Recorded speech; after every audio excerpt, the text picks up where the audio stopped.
Romanos capítulo 3, a partir do versículo 9. Vamos ver qual a mensagem de Deus para mim e para você nesta manhã. Romanos capítulo 3, de 9 a 20. Palavra de Deus, palavra inerrante, suficiente, autoritativa para revelar a vontade de Deus, todo o conselho de Deus a mim e a você. Essa é a beleza da pregação expositiva, sequencial, meus irmãos. A pregação expositiva, ela é honesta com a igreja. Por quê? Porque esse é um texto difícil da palavra de Deus. É um texto onde Paulo vai concluir um argumento que ele iniciou lá em Romanos 1,18 sobre a condenação de toda a humanidade diante dele. Não é um texto popular, não é um texto que enche a igreja, mas veja, é um texto inspirado da palavra de Deus. E quando um pregador, na pregação expositiva, depara com um texto desse, ele não pode pular. Se você prega de maneira temática, chega num texto desse, o que o pregador faz? Ah, não, esse texto é difícil, vou pular para um outro mais fácil. Pregação expositiva não. Ela tem que revelar todo o conselho de Deus para a igreja. Então veja como essa pregação é honesta. Eu gosto desse tipo de pregação por isso. Chega num texto desse, tem que ser pregado. As pessoas têm que saber o que Deus revela aqui no texto desse. Porque vai abençoar a igreja. A igreja vai ser abençoada por essa pregação. Então, não receba essa pregação como um açoite na sua vida, como algo pesado. Não, olhe para essa pregação, para essa palavra, como o amor de Deus sobre a tua vida, abrindo os teus olhos para uma verdade da palavra que é inegociável.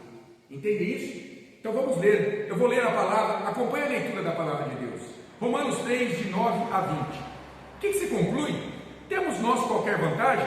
Não, de forma nenhuma, pois já temos demonstrado que todos, tanto judeus como gregos, estão debaixo do pecado, como está escrito: não há justo, nenhum sequer, não há quem entenda, não há quem busque a Deus, todos se extraviaram, a uma se fizeram inúteis, não há quem faça o bem, não há nenhum sequer, a garganta deles é sepulcro aberto, com a língua urdem engano, veneno de víbora está nos seus lábios, a boca eles a têm cheia de maldição e de amargura. São os seus pés velozes para derramar sangue, nos seus caminhos há destruição e miséria, desconheceram o caminho da paz, não há temor de Deus diante de seus olhos.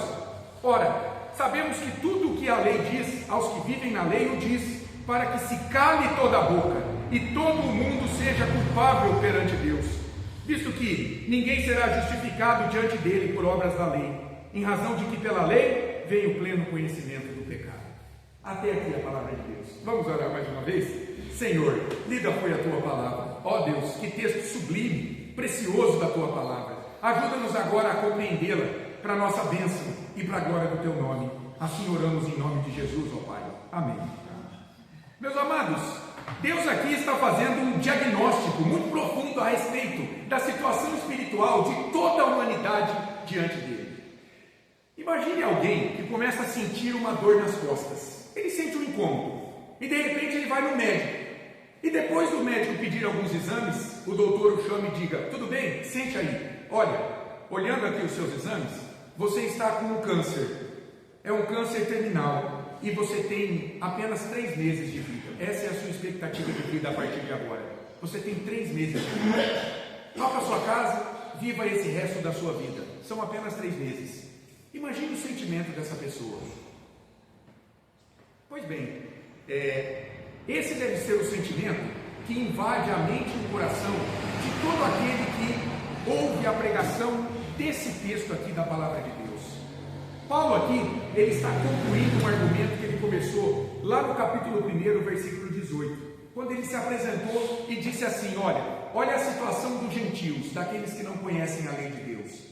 A ira de Deus se revela do céu contra toda a impiedade e perversão dos homens, que detêm a verdade pela injustiça. Deus se revela na natureza, se revela na consciência de todas as pessoas. E o que essas pessoas fazem? Elas rejeitam essa revelação de Deus e estabelecem os seus próprios deuses, os seus ídolos, as suas mentiras, para servirem a Deus que eles conceberam em sua vida. Bom, diante dessa rejeição do homem, o que Deus faz com o gentil? Deus o entrega ao seu coração. E ele então comete todo tipo de imoralidade e vai ser condenado pela lei, revelada por Deus, não na palavra que ele não conhece, mas na natureza e também na sua consciência. E o judeu? O judeu, sabendo disso, podia estar ali de braço cruzado e dando risada. Paulo, é isso mesmo, contra esses gentios miseráveis. Paulo vai dizer, vocês não estão em melhor situação, porque vocês são hipócritas também. Vocês querem viver baseado nas obras da lei de Moisés, em pecado, não podendo obedecer de maneira perfeita essa lei. Vocês, quando condenam as imoralidades dos gentios e praticam as mesmas, vocês também se tornam condenáveis pela lei. Vocês também sofrerão a condenação de Deus, porque vocês não cumprem essa lei. Então Paulo aqui, nesse texto, está concluindo esse argumento.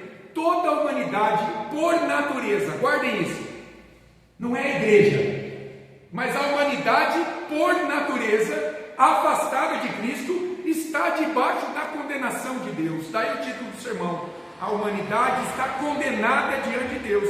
Eu dividi aqui em 3 partes esse texto que nós lemos. No versículo 9, Paulo diz que a humanidade vive escravizada pelo pecado, por isso será condenada. Dos versículos 10 a 18, Paulo faz uma coletânea de alguns salmos e de um texto de Isaías, para dizer que a Escritura e a história humana revelam essa condenação espiritual da humanidade. E ele termina nos versículos 19 a 20, dizendo que a humanidade é culpada diante de Deus pelos seus pecados. Então vamos para a nossa primeira divisão, onde Paulo, no versículo 9, vai dizer que a humanidade está condenada por quê? Porque ela vive escravizada pelo pecado. Olha comigo de novo o versículo 9, que se conclui: temos nós qualquer vantagem? Não, de forma nenhuma, pois já temos demonstrado que todos, tanto judeus como gregos, gentios, que não eram biologicamente descendentes de Abraão, estão debaixo do pecado. Olha como é que ele começa. Que se conclui, quer dizer, a partir do que ele ensinou sobre gentios e judeus em pecado, a vantagem do judeu diante do gentio que não conhece a lei de Deus? De modo nenhum, ele diz. E é interessante essa palavra, nós temos alguma vantagem? Esse nós aí, que se conclui, temos nós, porque Paulo era judeu, e ele está pensando nele antes de conhecer a Cristo. Ele está dizendo, só por eu ser judeu, tendo a lei revelada a mim, eu tenho alguma vantagem diante daquele que não conhece a lei? Nós temos, agora pensando nos seus leitores judeus, nenhuma. E essa palavra vantagem quer dizer ser superado. Imagine assim, uma corrida com judeus e gentios correndo para chegar no final. Paulo está dizendo, quando eu olho para a minha performance diante da lei, eu posso vencer essa corrida pela minha performance? Não. Judeus e gentios, em sua performance, ambos estão condenados pela lei. Ele está concluindo esse argumento que ele começou lá no capítulo 1, versículo 18, e terminou aí, termina essa condenação do judeu no capítulo 3, versículo 8, dizendo que toda a humanidade, judeus e gentios ali representados, todo mundo naqueles dias, e todo mundo hoje, por natureza, não pode satisfazer a justiça da lei, está condenada por ela. E o que condenará essas pessoas? Pecados públicos, ele falou antes, segredos do coração, uma religião de aparência, a pretensão e o orgulho de pertencer muitas vezes a um grupo religioso apenas, mas sem ter o coração transformado pela graça, julgamentos hipócritas, aquilo que você condena no outro, você também faz. Tudo isso condenará o homem diante de Deus, porque olha que expressão forte essa no final do versículo 9, essa humanidade está debaixo do pecado. A ideia é um mestre de escravos distribuindo uma moeda como pagamento, e a moeda é morte e decadência, miséria e destruição. João 8,34, Jesus deixa claro, quem comete pecado, e não há quem não cometa, é escravo do pecado, ele é o seu Senhor. E Romanos 6,23, Paulo vai dizer o que se recebe como salário pelo pecado: a morte. Paulo aqui diz, essa expressão, debaixo do pecado, significa duas coisas. Primeiro, essa humanidade está escravizada, oprimida, dominada, cegada, impotente, o que revela que o pecado conduz à morte espiritual, à morte física do homem e à morte eterna, primeiro. Em segundo lugar, estar debaixo do pecado é justamente, por conta da escravidão, estar condenado por ele, já que o salário do pecado é a morte. Morte plena, morte espiritual, física e eterna. Mas aí alguém pode dizer assim, pastor, peraí, mas eu conheço gente boa que faz o bem e nem conhece Jesus. E você deve conhecer gente assim, que não está na igreja, mas às vezes faz muita coisa boa. Meus irmãos, é preciso entender o seguinte: existe uma graça de Deus operando sobre essa vida. Esse bem que ela pratica não vem dela, não. Esse bem que ela pratica é Deus contendo o pecado no seu coração. É por isso que o incrédulo pratica bens aos homens. Ele tem família e cuida da esposa e dos filhos. Ele é um bom trabalhador. Às vezes ele até fala do Senhor. Mas veja, da onde vem esse bem no coração dele? Vem da graça comum de Deus, contendo a corrupção, porque ninguém é tão mau quanto poderia ser, por ser portador do pecado. Se Deus tirasse a graça comum de cima desse homem, dessa mulher, ele se mataria rapidamente. Ele mataria o seu semelhante rapidamente. Tamanha é a avidez do coração do homem de praticar o mal, segundo esse texto. Se Deus tirasse a sua graça comum de sobre a humanidade, o mundo se extinguiria rapidamente. Nós não conseguimos entender isso, porque o nosso conceito de retidão e bondade é humano. A gente olha para alguém que não está na igreja e é bom, e às vezes a gente julga o irmãozinho da igreja e enaltece o ímpio, o incrédulo. Isso acontece. É uma visão toda distorcida, porque se aquele homem e aquela mulher praticam algum bem sem Cristo, não vem dele.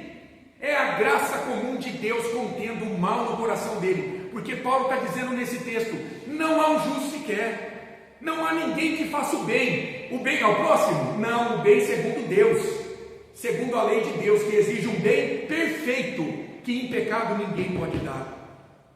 A gente ouve durante a história, muitas pessoas tentaram entender essa relação do homem com o bem, do homem com a religião. Por exemplo, o filósofo francês Rousseau, ele disse o seguinte: o homem nasce bom, quem o corrompe é o meio. Ficou muito famoso esse entendimento de Rousseau. O homem nasce bom, com potencialidade, quem o corrompe é o meio. Outras pessoas dizem que o homem nasce neutro, nem bom nem mal, e que é o meio que ele vive que o promove. Então, dê educação, saúde, emprego para esse homem, e ele vai praticar o bem. Tira tudo isso dele, e ele vai praticar o mal. Mas, meus caros, a história humana desmente isso. Porque quanto mais culto e próspero vem sendo o homem, mais ele vem se tornando egoísta, autoritário. Olha as guerras, holocaustos, genocídios dizimando populações inteiras, destruição de nações dominadas por uma pessoa que muitas vezes quer lançar a sua ideologia política sobre o mundo inteiro. Isso vem sendo visto ao longo da história. Segundo a Bíblia, o homem nasce com defeito de fábrica, se chama pecado. Esse pecado sempre vai conduzi-lo para o mal, sempre, toda a sua vida. É por isso que quando Adão pecou, ele deixou de lado o livre-arbítrio. Muita gente entende errado isso, confunde livre-arbítrio com livre-agência. Nós não somos autômatos, robôs. Você tem escolha moral todo dia para fazer. Isso não é livre-arbítrio, isso é livre-agência. Você tem que agir escolhendo, fazendo as coisas. O livre-arbítrio é a capacidade do homem escolher o bem. Isso hoje nós não temos mais. Por quê? Porque em pecado nós não podemos escolher o bem segundo a lei divina. A lei pede um bem perfeito, entende? Você faz o bem, mas não é um bem perfeito segundo a lei. Isso é o livre-arbítrio que Adão tinha antes de pecar. Antes do pecado entrar na vida de Adão, ele tinha duas escolhas: obedecer a Deus e não obedecer a Deus. Ele ali, sem pecado, podia obedecer a Deus.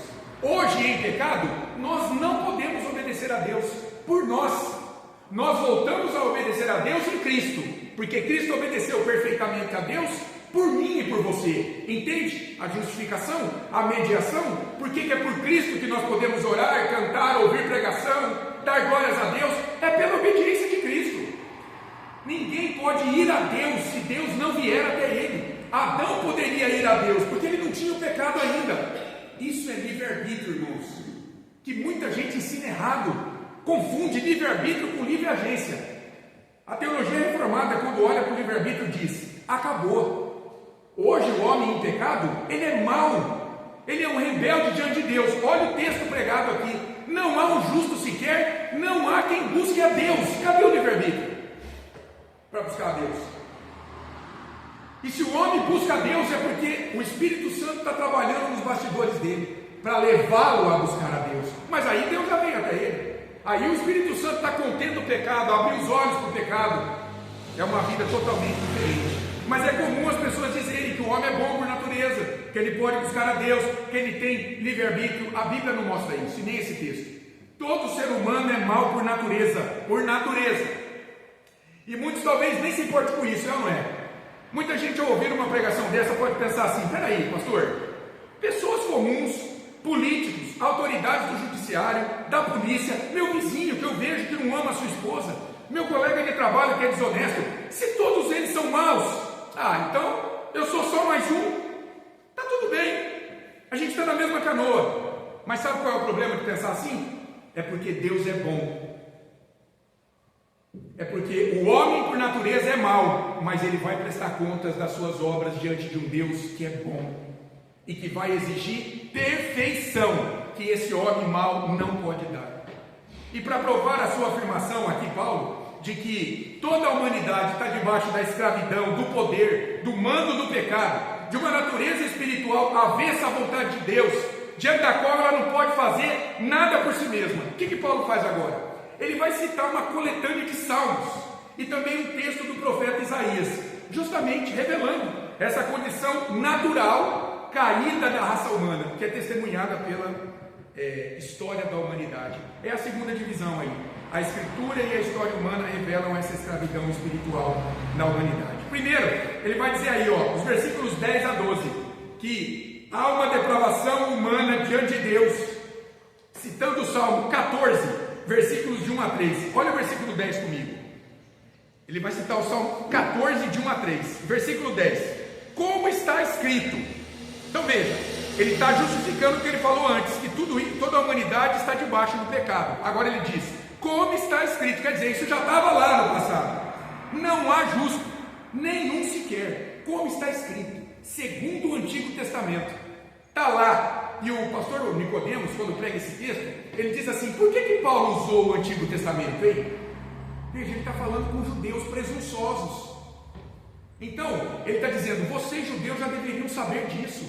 Lá, vocês conhecem o Antigo Testamento, já foi revelado para vocês, que pela lei, vocês também serão condenados por suas obras. Eu estou pregando aqui a salvação em Cristo Jesus. Vocês não querem se arrepender e crer em Cristo para ser salvos. Vocês serão condenados. Por quê? Porque não há um justo sequer. A palavra justo aí, dikaios, quer dizer, uma pessoa caracterizada por ações justas e morais. Lembre-se, quando a Bíblia fala de justo, que o crente é justo, não é porque ele é justo em si. Ele é justo porque a justiça de Cristo foi atribuída por graça a ele. E agora ele pode se chamar de justo em Cristo. Mas justo por suas próprias obras, não há ninguém. Ninguém nasce justo, capaz de agir por si próprio, segundo a perfeição exigida pela lei de Deus. Olha a ênfase de Paulo aqui. Não há sequer uma pessoa, olha a ênfase, gente. Não há uma pessoa na face da terra que corresponda a si mesma, por suas obras, aos padrões da lei de Deus. Todos quebram os mandamentos por suas obras. A situação moral e espiritual do homem, sabe, ela não mudou, sabe desde quando? Desde o dilúvio. Lá antes do dilúvio, Deus estava lá no trono dele, ele olhou para a criação e olha o que ele viu. Gênesis 6:5. Viu o Senhor que a maldade do homem se havia multiplicado na terra e que era continuamente mal todo o desígnio do seu coração. Palavra de Deus. Daí Deus manda o dilúvio, salva Noé e mais a sua família. Por quê? Porque o homem era mau. O homem havia se corrompido lá no coração. E da mesma forma que a ira de Deus se acendeu com o homem no dia do dilúvio para o destruir, Paulo diz aqui, em Romanos 1,18, que essa mesma ira se revela no céu contra toda impiedade e perversão dos homens. Nega Deus, faz mal aos homens, quebra as duas tábuas da lei. Pois bem, a ira de Deus está se revelando. Está se revelando em juízos temporários agora mesmo, tem muita gente sofrendo. E será revelada de maneira plena quando Cristo voltar para julgar a humanidade. E olha a ironia desse homem, meus irmãos, que por vezes ele se acha muito justo diante de Deus, muitas pessoas, por suas próprias obras. Veja, sabe o que é ironia? Porque ele não sabe da sua total depravação espiritual e moral. Ele não quer saber dela. E ele não quer buscar conhecer a Deus. Ele não quer ter vida com Deus. É o que Paulo fala no 11. Olha o versículo 11. Não há quem entenda, não há quem busque a Deus. Esse verbo entender aí é interessante. O que Paulo está dizendo? Diante dessa humanidade caída, não há quem entenda. Entenda o quê? Quem conheça, quem compreenda a sua real situação. Olha como o pecado é. Ele cega o homem para a sua queda. Você vai falar com muita gente que não tem Cristo, ele se acha muito bom. Por quê? Ele não tem entendimento de vida com Deus, destas verdades espirituais. Eu pensei, sabe em que figura? Na figura de um zumbi. Você já viu o filme de zumbi? Dá medo, né? Zumbi, você olha ele assim de fora, ele está vivo, está andando, mas por dentro ele está morto. Essa é a humanidade que não se conhece espiritualmente e se acha muito boa diante de Deus. Não há um justo sequer, não há quem entenda, não há, olha aí o termo, quem busque a Deus. A palavra busque a Deus é quem empreenda uma busca diligente, com cuidado. Justamente porque o homem, por natureza, está acomodado em sua vida com Deus. A ideia de Deus como alguém que é perfeito e que irá julgá-lo por suas obras é desprezível para o homem. Ele não se interessa em conhecer quem é Deus, o que Deus exige dele, se a sua vida está ou não sendo aprovada por Deus. Ele não quer pensar no fim da sua vida, não. Paulo está dizendo aqui, a humanidade por natureza não está interessada em nada disso. Ela prefere viver sua vida ignorando a existência de Deus, traçando seus próprios caminhos, como aquela ovelha desgarrada. Uma ovelha que, certo dia, se volta contra o seu pastor e foge, e aí ela se torna inútil para qualquer coisa. É o que Paulo fala no versículo 12. Olha o 12. Todos se extraviaram, a uma se fizeram inúteis. Não há quem faça o bem, não há nenhum sequer. O verbo extraviar aí quer dizer um caminho que foi pervertido. Deus deu uma lei para ser obedecida, mas Adão se desviou dela, perverteu o seu caminho, perdeu o livre-arbítrio, e agora toda a humanidade com ele. Paulo diz aí, a uma, esse a uma aí, ó, todos se extraviaram e a uma, quer dizer, judeus e gentios, todos, igualmente, todos eles juntamente. A humanidade por natureza perverteu o seu caminho diante de Deus quando Adão pecou e caiu com ele, e agora se tornou inútil. Olha, essa palavra é séria, irmãos. Essa humanidade por natureza é inútil. Vamos ver o que significa isso? Esse inútil aí significa corromper-se de modo a ser incapaz de funcionar bem para alguma coisa. A humanidade, ela foi criada para glorificar a Deus, para se alegrar em Deus, para receber de Deus a providência diária. Era assim que Adão e Eva caminhariam no jardim, caminhando com Deus, sendo providos por Deus. Mas aí o que fez o pecado? O pecado a afastou de Deus, e em pecado agora, essa humanidade não serve para isso. É por isso que hoje você vê vidas vazias, vidas sem propósito, sem objetivo, sem resposta concreta sobre o que eu sou, para que eu sirvo, para onde eu estou indo, vale a pena lutar e acreditar que há vida após essa vida.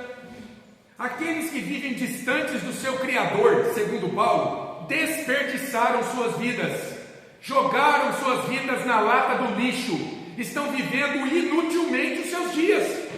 É isso que Deus está dizendo aqui nesse texto. Se tornaram inúteis, não servem mais para nada, não glorificam esse Deus, alimentam só o seu próprio ventre. Por isso que Jesus, em Marcos 8,36, ele diz assim, um texto que eu gosto: que aproveita o homem ganhar o mundo inteiro e perder a sua alma. Vamos trazer aqui para o texto nosso?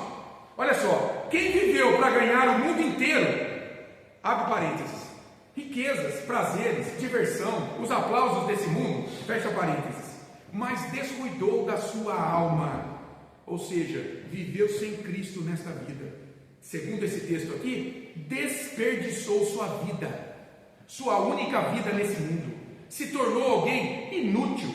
Não é por acaso, meus caros, que há tantos suicídios, crises depressivas, de ansiedade, e isso tem aumentado cada vez mais à medida que o pecado aprofunda na vida das pessoas, e Cristo está se aproximando para voltar. A iniquidade está mergulhando, acabando com a vida de muitas pessoas, quanto mais se aproxima o retorno de Cristo. O homem ignora Deus, que o entrega ao seu coração caído, e ele se angustia de alma, escravizado pelo pecado. É o diagnóstico de Paulo para essa humanidade por natureza. E agora, retomando aqui o que ele falou no versículo 10, ele diz na segunda parte desse versículo 12: não há quem faça o bem, não há nenhum sequer. Veja o paralelo aí entre o versículo 10 e o versículo 12, segunda parte. Não há justo, ele falou no 10. No 12, segunda parte, ele diz: não há quem faça o bem. Olha o paralelo, a mesma coisa, dita em outras palavras. E não há nenhum sequer nos dois versículos. Isso aqui está indicando que o homem vem se tornando perverso desde a queda em pecado.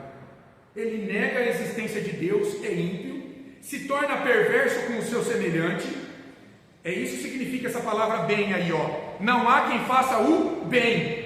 Significa o seguinte: quem seja gentil, quem seja bondoso, amável com o seu semelhante. O homem usa o seu semelhante para explorá-lo, para atender aos seus desejos egoístas. É isso que significa essa palavra, não há quem faça o bem. As duas tábuas da lei são quebradas. Os 4 primeiros mandamentos no relacionamento com Deus: o homem é ímpio, nega Deus, não quer Deus. E os 6 últimos mandamentos da lei, o relacionamento com o próximo. Ele não obedece, ele mata, ele adultera, ele furta, ele cobiça, ele lança mau testemunho sobre o outro. As duas tábuas da lei quebradas por este homem. Por quê? Porque não há um justo sequer, não há quem faça o bem, não há nenhum sequer, não há quem busque a Deus, não há quem entenda a sua situação espiritual terrível. E veja, agora, a partir do versículo 13, onde é que Paulo vê isso? No poder da língua humana. A língua humana é maligna, o poder maligno da língua humana. Paulo vai citar agora, a partir do versículo 13, os textos dos Salmos 5, 9, 140, 3 e 10, 7, para demonstrar justamente a condição espiritual da humanidade em seu coração. Ué, mas não está falando da língua, pastor? Mas a boca não fala do que está cheio o coração? Então falar da língua, falar da garganta, falar dos lábios, é a mesma coisa que falar do que vem do coração. Na verdade, a acusação aqui é contra o coração caído dessa humanidade em geral. E Paulo vai citar aqui esses salmos para falar disso. Primeiro, citando o Salmo 5, 9, ele vai dizer que a garganta da humanidade por natureza é como um túmulo aberto. Olha aí, meus irmãos, 13a. A garganta deles é sepulcro aberto. Garganta aqui é a palavra larynx, lá no grego, que é laringe, é a parte superior da garganta, que auxilia na pronunciação das palavras. Então, embora falou de garganta, está ligado às palavras, aquilo que pronuncia essa humanidade caída. E ele está dizendo que a boca, a garganta, a língua, os lábios dessa pessoa é como um sepulcro aberto. Eu te pergunto, o que tem num túmulo, hein? Um cadáver, podre, fedido, cheirando morte. Então, dizer que a garganta da humanidade por natureza é como um sepulcro aberto, significa que o que vem dali é podre, fedido. Nada de bom é pronunciado pela boca humana, nem em sentido a Deus, nem em sentido aos homens. Mas não é só. Em segundo lugar, agora citando o Salmo 143, ele vai dizer que a língua humana, por natureza, urde engano. Olha aí, a segunda parte do 13. Com a língua urdem engano. Quer dizer o seguinte: essa língua dessa humanidade caída por natureza leva as pessoas a acreditarem em algo que é falso, em uma inverdade. É uma língua mentirosa, pronta para enganar o próximo. É o estelionatário, língua carregada de fraude, de mentira, de engano. Não é à toa que o salmista, lá no Salmo 116, 11, diz: todo homem é mentiroso. Por fim, ele vai dizer na terceira parte do versículo 13, que essa boca possui veneno de víbora está nos seus lábios. Do mesmo modo que uma cobra venenosa, ela tem presas cheias de veneno nos lábios superiores, a humanidade por natureza, judeus e gentios igualmente, só tem maldade em suas palavras. É como setas agudas a ferir os homens. Olha a condição do homem na sua boca. E fechando essa língua maldita, olha o que diz o versículo 14, onde Paulo cita o Salmo 10, 7, dizendo que a boca eles a têm cheia de maldição e de amargura.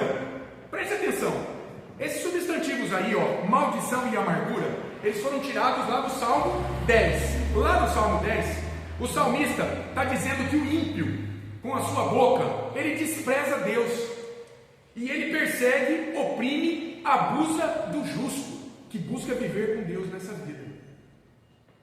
Paulo está dizendo que a humanidade, por natureza, vive para amaldiçoar o seu semelhante, com palavras insinceras e malignas.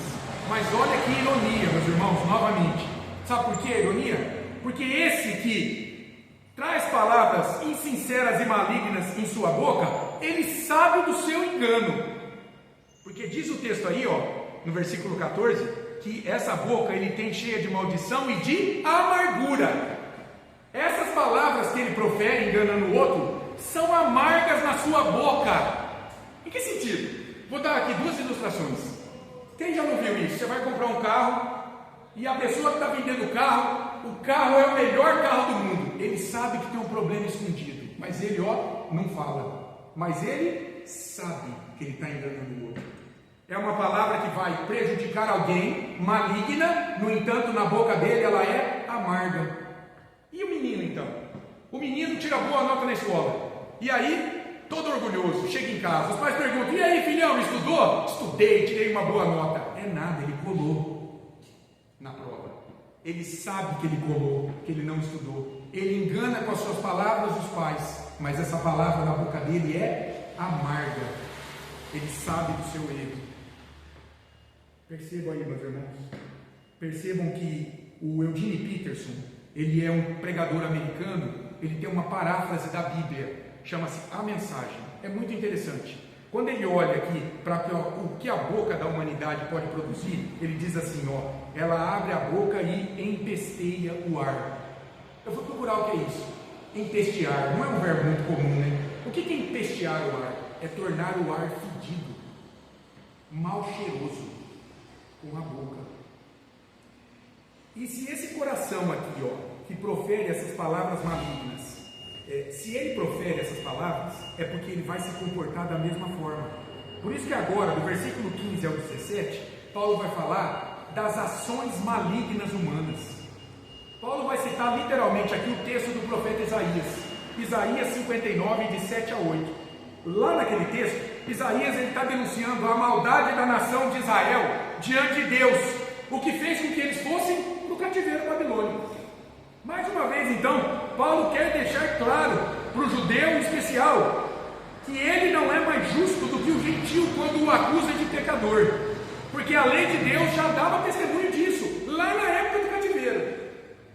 Olha que interessante, veja o versículo 15: são os seus pés velozes para derramar sangue. O que significa isso? A humanidade por natureza é rápida, tem ansiedade. Para quê? Para destruir e matar outras pessoas. Mas eu nunca matei ninguém, nunca dei um tiro. Mas você mata alguém de várias formas. Você mata Deus, por exemplo, ignorando a sua existência. Você mata o próximo, roubando-lhe os bens. Se você é um comerciante, você pode ser desonesto com o teu comerciante, com o teu freguês, está roubando os bens dele. Você rouba o tempo do teu patrão. Imagina, sabe qual é o problema enfrentado por muitas empresas hoje? Celular na mão do funcionário. Aí o que acontece? De tempos em tempos, o cara sai para fumar um cigarrinho, a pessoa sai para tomar um cafezinho ali na calçada e leva quem? O celular. E aí, 5, 10, 15, 20 minutos, ó, vão rapidamente. E a pessoa está lá. O que ela está fazendo? Ela está roubando o tempo do patrão, porque esse tempo vai ser pago no final do mês. Está quebrando o mandamento. Rouba os dons das pessoas, rouba os sonhos das pessoas, quando profere palavras maldosas que destroem a esperança de alguém. Imagina, alguém procurando emprego, chega ao vizinho e fala: você? Eu te conheço desde criança, você é preguiçosa, você não serve para nada. Que isso? Roubou os sonhos, destruiu com palavras, mata pessoas com palavras, tira a própria vida de pessoas. Pés velozes para derramar sangue. Mas não é só, olha o 16: nos seus caminhos há destruição e miséria. Eu acho incrível isso.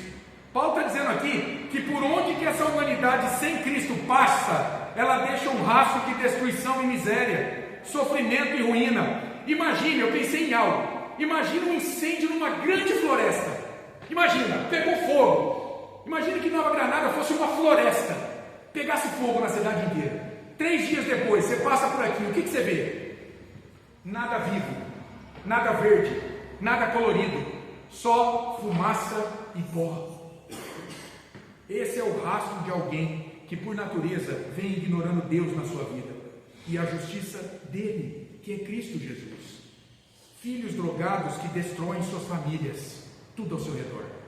Políticos corruptos que prejudicam uma nação inteira. Líderes religiosos que, em vez de promover a liberdade do Evangelho, escravizam seus fiéis com suas práticas legalistas. Estão deixando um rastro de miséria, de destruição.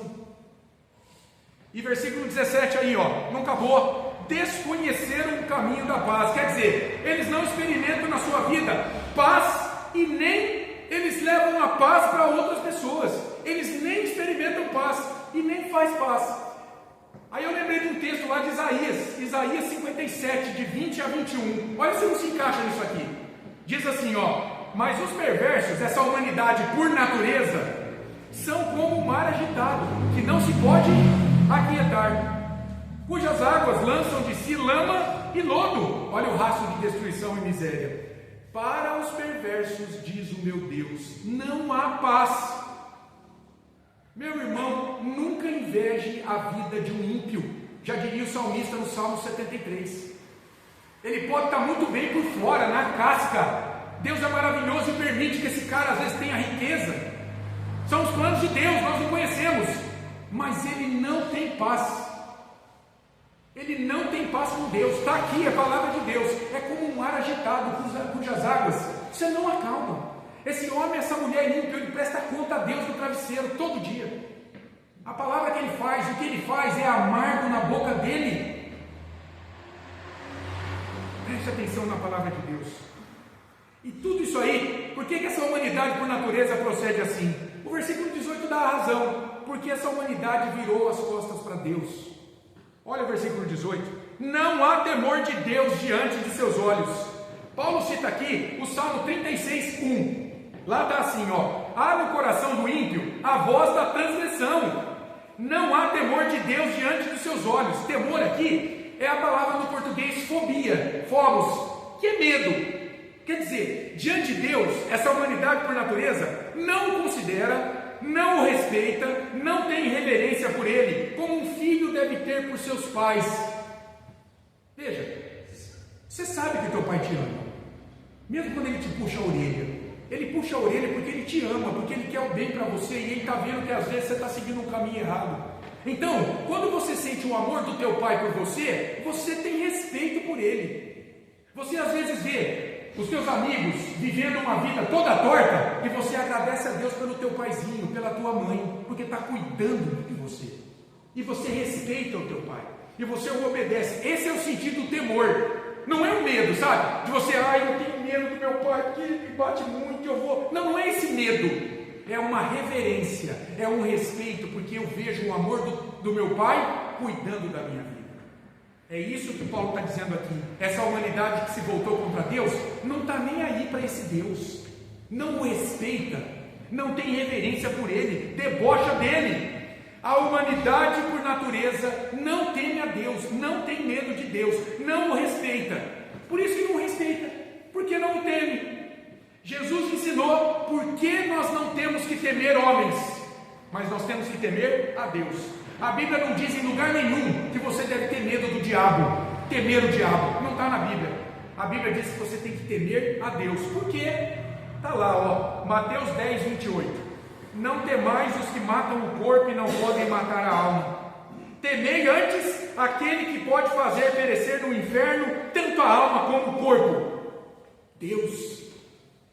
E o salmista, esclarecendo isso, o salmista, olhando para a sua natureza caída em pecado, ele descobre por que ele tem que temer a Deus. Salmo 130, de 3 a 4. Olha o que ele diz. Se observares, Senhor, iniquidades, quem, Senhor, subsistirá? Ele está dizendo assim, Senhor, se o Senhor olhar para a minha vida e para o meu pecado, como eu posso estar diante do Senhor?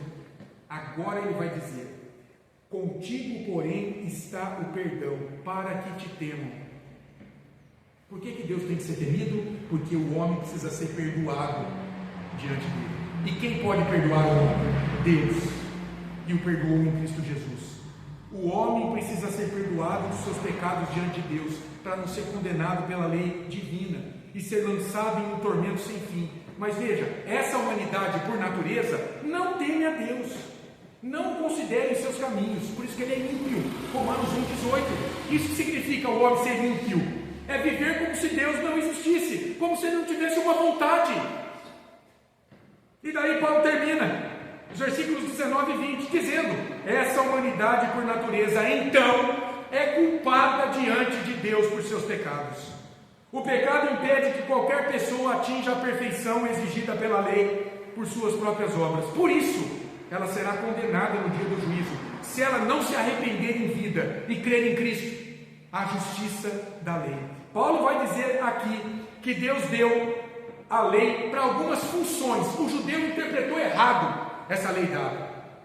A lei foi dada para algumas funções. Primeiro, ele vai dizer que a lei não foi dada para salvar, mas para revelar o pecado. Olha a segunda parte do versículo 20. Vai lá para o 20 no final. Em razão de que pela lei vem o pleno conhecimento do pecado. Veja, o artigo 121 do Código Penal diz assim: matar alguém, homicídio, pena base de 6 a 20 anos. Matar alguém. Se não existisse o artigo 121, um promotor não poderia denunciar quem cometesse um crime. Não ia ter tipo legal para você subsumir essa conduta. A lei de Deus existe justamente para revelar o pecado. Os mandamentos, eles condensam, eles resumem todos os mandamentos da lei de Deus. O decálogo, os 10 mandamentos, lá de Êxodo 20, repetido em Deuteronômio 5. Aquilo é um resumo dos mandamentos da lei de Deus. E Deus deixou claro para o homem: está aqui, meus tipos penais. Os pecados, isso aqui vai revelar que você mata. Preste atenção nos mandamentos. Deus não colocou nada ali que Ele não sabia que a gente iria cometer, que é para nos deixar indesculpáveis. Essa natureza sem Cristo, deixá-la indesculpável diante dele. Eu revelei. Então Paulo está dizendo que a lei revela o pecado.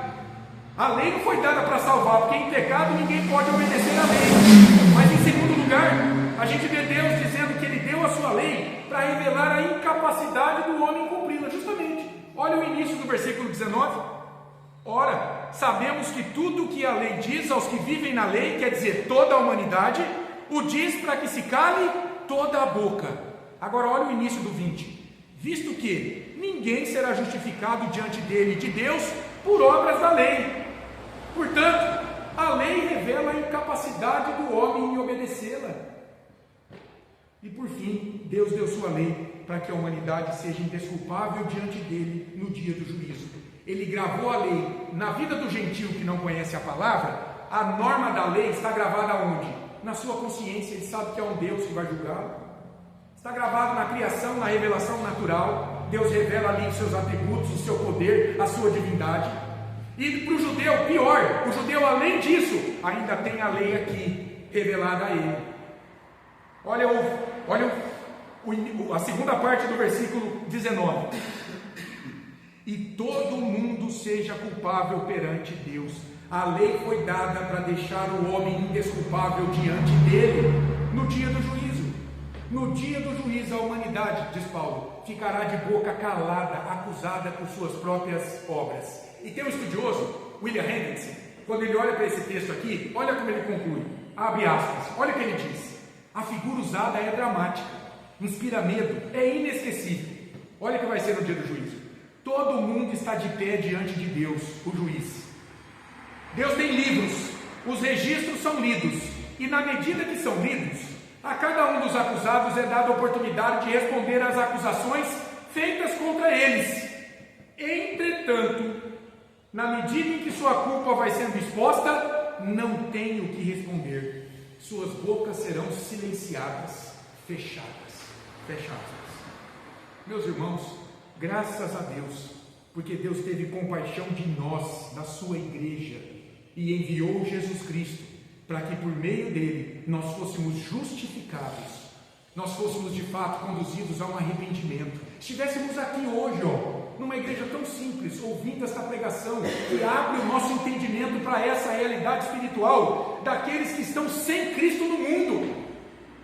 Graças a Deus por Jesus Cristo, que nos salva dessa condenação. O que Paulo mostrou aqui? A humanidade por natureza vive escravizada pelo pecado. As Escrituras e a história humana dão testemunho dessa escravidão espiritual. E a humanidade é culpada diante de Deus por seus pecados e será condenada pela lei de Deus no tribunal do juízo. E que lições a gente pode tirar de tudo isso aqui? Algumas apenas aqui. Primeira delas, o que a gente pode aprender disso aqui? A Bíblia deve ser um espelho para nós e não um escudo. Deve ser um espelho onde nós possamos nos conhecer e não um escudo, como o judeu estava usando a lei diante de Deus. Como que dizendo assim: eu sou pecador. Olá, bom dia crianças, bom dia. Pode entrar, não tem problema, pode sentar, você é bem-vindo aqui. Não use a Bíblia como um escudo para te proteger, às vezes dizendo: eu sou religioso, eu pratico isso, eu faço aquilo, sem mostrar um coração verdadeiramente convertido a Deus. A grande evidência da salvação e da eleição é uma vida devotada a servir a Cristo agora em seus dias, a conhecê-lo, a produzir obras que glorifiquem o nome dele. Não basta só sentar no banco de uma igreja, isso é ótimo, mas isso é pouco se o teu coração não for circuncidado pelo Espírito Santo. Isso é pouco. As palavras da tua boca devem refletir de fato um coração transformado. Em segundo lugar, você não é melhor do que ninguém, e nem ninguém é melhor do que você.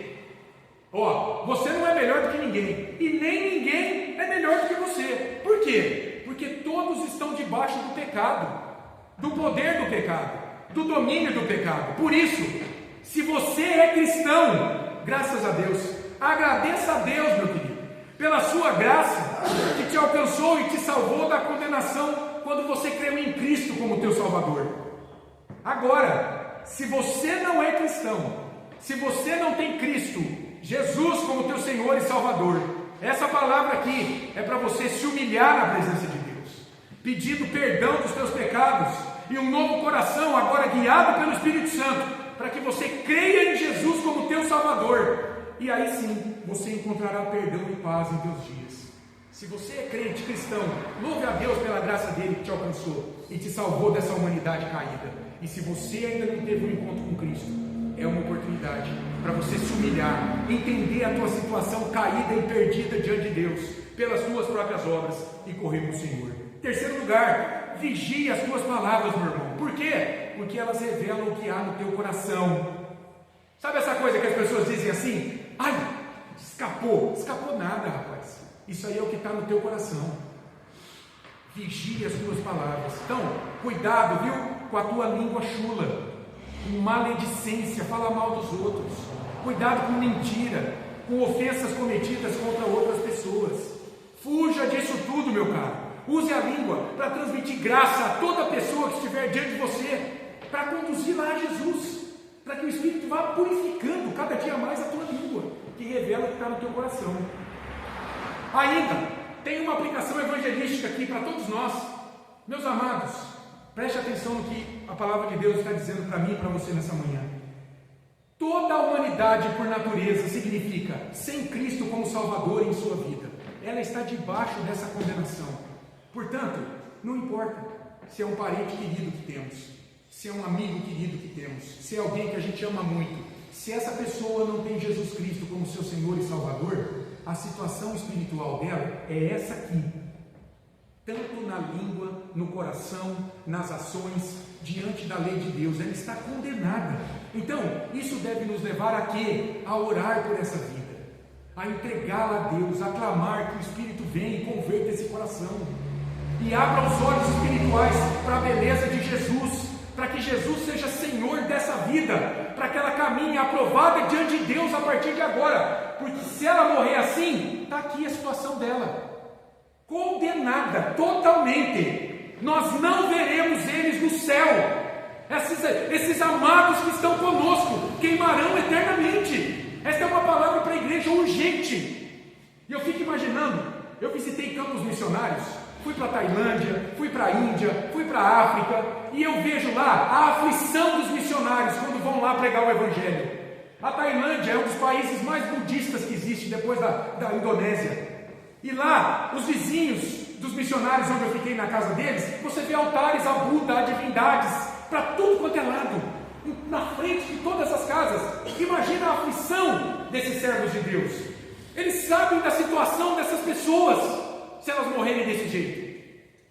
Meus amados, esse texto é para a nossa advertência. Sabe qual é o melhor presente que você pode dar para quem você ama? O melhor presente é apresentar Jesus para essa vida. É o melhor presente. Confie em Deus, continue a orar, a esperar em Deus, porque sem Cristo, essa é a condição espiritual desse homem e dessa mulher. E por fim, como você irá enfrentar o teu julgamento final diante da lei de Deus? Como? Confiado no que você fez ou confiado no que Jesus fez por você?